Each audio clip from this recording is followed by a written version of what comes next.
शिंदेंच्या आरोपांवर उत्तर देताना राऊतांनी शिंदे फडणवीसांवर गंभीर आरोप केले। फडणवीस हे फोन टॅपिंग प्रकरणातील अपराधी होते, त्यामुळेच त्यांच्या मनात अटकेची भीती होती। अटक टाळण्यासाठी केंद्रातल्या सरकारनं आणि फडणवीसांनी शिंदेंवर दबाव आणून आमदार फोडले, असा गंभीर आरोप राऊतांनी केला। केंद्रातलं सरकार शिंदेंना का अटक करणार होतं ते त्यांनाच विचारा, असं म्हणत आमदार फोडण्यासाठी शिंदेंवर दबाव टाकण्यात आल्याचं राऊत म्हणतात।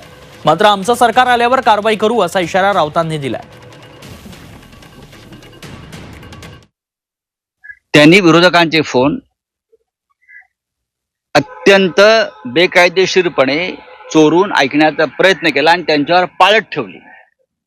देवेंद्र फडणवीस यांच्या हुकमावरून रश्मी शुक्ला तेव्हा प्रमुख होता त्या खात्याचा, त्यांची चौकशी सुरू होती, त्यांच्यावर गुन्हे दाखल झाले आणि या गुन्ह्यामध्ये अटक होऊन आपल्याला शिक्षा होऊ शकते, या भयातून देवेंद्र फडणवीस हे तडतड तडतड तडतड करू लागले। मला अटक होईल या भयातून त्यांनी शिंदेंवर दबाव आणला आणि शिंदेना अटकेची भीती दाखवली।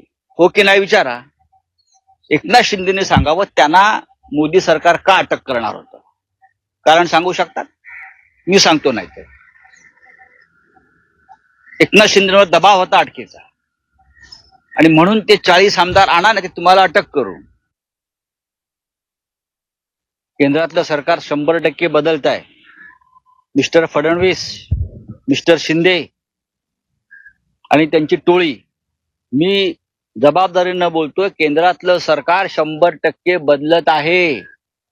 तेव्हा हे तुम्ही आल्यावर जे गुन्हे रद्द केलेत, FIR रद्द केलेत, चौकशा रद्द केल्यात, त्या चौकशा लागतील आणि कायदेशीर कारवाई होईल। कायदेशीर म्हणतोय, तुम्ही करता बेकायदेशीर तशी नाही।